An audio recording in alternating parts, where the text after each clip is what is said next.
नमस्कार दोस्तों, आज हम आपको आषाढ़ की योगिनी एकादशी व्रत की कथा सुनाएंगे। साल में 24 एकादशी के व्रत रखे जाते हैं। यह सभी भगवान विष्णु को समर्पित हैं। योगिनी एकादशी व्रत है, इसे आषाढ़ कृष्ण पक्ष की एकादशी भी कहते हैं।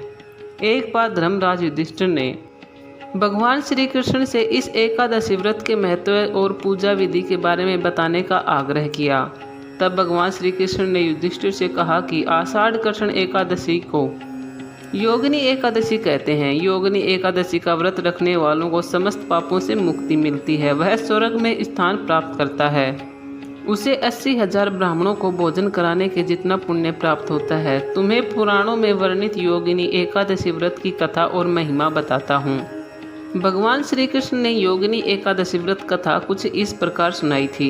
स्वर्ग के अलकापुरी में कुबेर नाम का राजा था। वह शिव भक्त था, नियम पूर्वक रोज महादेव की पूजा करता था। हेम नामक माली शिव पूजा के लिए फूल दिया करता था।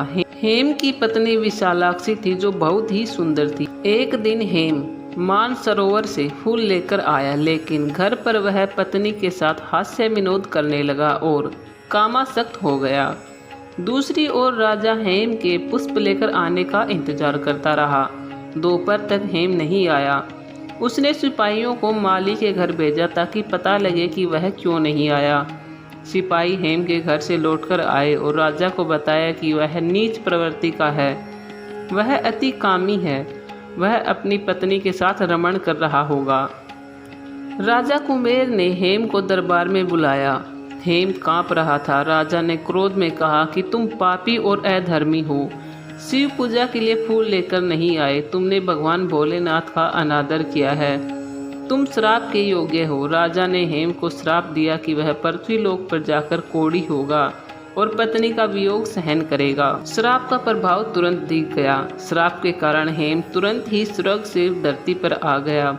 पूरे शरीर में सफ़ेद कोढ़ हो गया। उसकी पत्नी भी कहीं गायब हो गई। धरती पर उसने बहुत ही दुख भोगे। जंगल में वह बिना भोजन और पानी के भटकता रहा। रात में सो नहीं पाता था। शिव कृपा से उसे पिछले जन्मों की बात याद थी।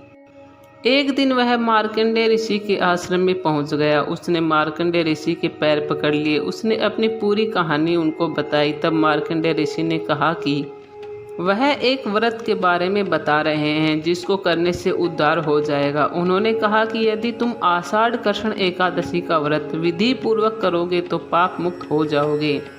हेम ने मार्कंडेय ऋषि को प्रणाम किया, फिर वहां से चला गया। जब आषाढ़ कृष्ण एकादशी आई तो उसने ऋषि द्वारा बताई गई विधि के अनुसार व्रत किया।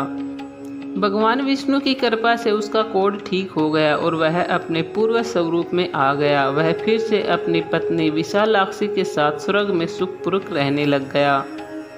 दोस्तों, आपको ये कहानी कैसी लगी हमें कमेंट में ज़रूर बताना। अच्छी लगी हुई हो तो लाइक और सब्सक्राइब ज़रूर करना। धन्यवाद।